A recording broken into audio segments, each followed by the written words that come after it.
Alhamdulillah, wassalatu wassalam ala nabiyyina Muhammad sallallahu alayhi wa sallam. Assalamu alaikum wa rahmatullah wa barakatuh. Comme il a été mentionné dans le titre, fier d'être musulman. Vous avez pu voir ici, c'est Mike Tyson, donc c'est une célébrité, une personne qui va dire qui est très occupée, une personne aussi qui est bien, on va dire, de manière financière dans sa vie. Et malgré ça, c'est pas pour autant qu'il va délaisser sa prière, c'est pas pour ça qu'il va délaisser sa religion. Car aujourd'hui, on a beaucoup de personnes qui prient en retard, ou des personnes qui ne prient pas du tout, ou des personnes qui négligent leur prière, qui délaissent leur prière. Et voilà, elles ramènent ces excuses-là, c'est le travail, la vie, les préoccupations et cette vie mondaine qui est parfois mise en avant et l'aspect religieux qui est mis de côté malheureusement. Et là, on a un très bon exemple. Et de plus, ce qu'il faut savoir, c'est que le prophète sallallahu alayhi wa sallam nous a dit « Ju'ilatil ardu masjidan wa tahura », c'est-à-dire que le musulman, il peut prier n'importe où sur cette terre. Et ça, c'est une spécificité spécifique à notre communauté de Muhammad sallallahu alayhi wa sallam, qu'on peut prier de partout. Ensuite, on a un autre hadith qui nous explique qu'il y a deux exceptions où le musulman ne doit pas prier, par exemple les toilettes et aussi le cimetière. Donc, moi je voulais que vous regardiez cette petite vidéo là, elle fait à peu près même pas 30-40 secondes, on va voir Mike Tyson et ses amis en train de prier. Et il y a deux petites remarques, je voudrais que vous essayiez de les constater. Et regardez bien la vidéo, on se retrouve juste après.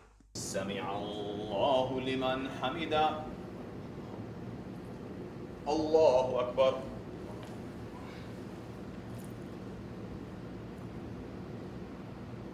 Allahu Akbar. Allahu Akbar. Allahu Akbar.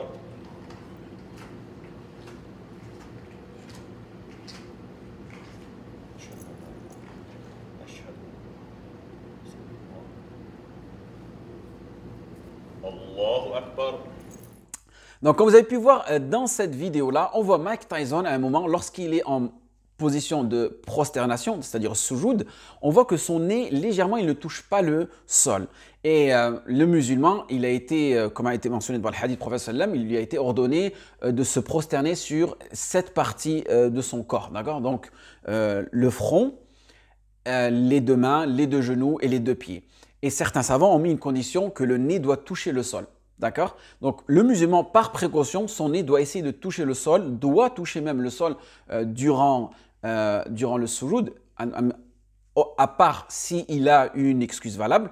Mais ici, dans cette condition-là, dans laquelle il est, sa prière, elle est quand même valide, car les savants ont dit si le front touche le sol, c'est suffisant. D'accord?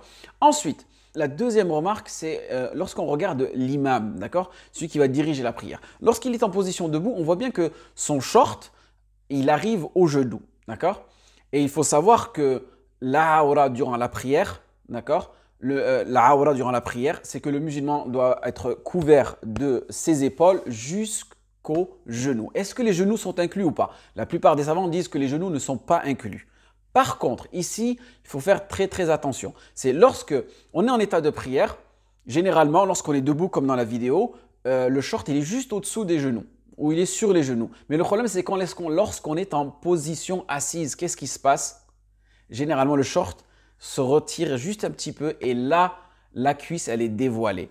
Et alors que la cuisse, la plupart des savants sont mis d'accord que la cuisse, durant la prière, est une condition. Donc, si la condition n'est pas respectée, la prière n'est pas valide. Donc, c'est pour ça que je conseille les jeunes, surtout ceux qui portent des shorts, surtout ceux qui font du sport ou durant l'été, lorsque vous rentrez en état de prière, essayez toujours d'avoir un habit spécifique à la prière, d'accord? Pour que, voilà, vous n'êtes pas dans ce was-was, dans ces insufflations durant votre prière. Est-ce que ma prière elle est acceptée ou pas? Il monte le short, il redescend le short. Et voilà, déjà qu'on a du mal à se concentrer dans la prière. Donc, si on rajoute cette gêne-là, ça va être encore plus difficile. Et aussi, Allah subhanahu wa ta'ala nous dit dans le Coran, « Ya bani Adam, khudu zinatakum inda kulli masjid ». C'est-à-dire que, ô fils de Adam, prenez la meilleure des parures lorsque vous rentrez en état de prière. Parce que ta prière, tu es en face d'Allah subhanahu wa ta'ala, en face du Créateur. Tu dois être le plus présentable possible. Et ça, on le sait lorsqu'il s'agit de la vie mondaine, lorsqu'on a un rendez-vous, lorsqu'on a une interview, on s'habille de la meilleure des manières pour être le plus présentable possible. Et il faut en faire de même, et encore meilleur, il faut en faire de même pour sa religion. Ensuite, une autre question aussi qui revient souvent, j'aimerais bien répondre avec vous, c'est lorsque l'imam, admettons ce groupe-là de personnes, ces 3 personnes, elles sortent de leur salle d'entraînement ou du coffee shop dans lequel elles étaient, elles sortent de cet endroit-là et l'imam leur dit « Ouais, durant la prière, j'avais pas les ablutions ». Dans cette situation-là, qu'est-ce qu'il faut faire? Est-ce qu'il faut que ces 3 personnes refassent la prière ou seulement l'imam?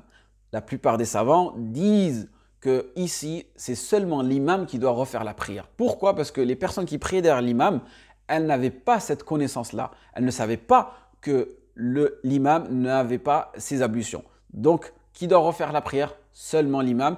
Et les personnes derrière n'ont pas à refaire cette prière-là. En espérant que ce rappel soit bénéfique pour vous et moi. Wa faqallahu jami'an lima yuhibbu wa yarda. Wassalamu alaikum wa rahmatullahi.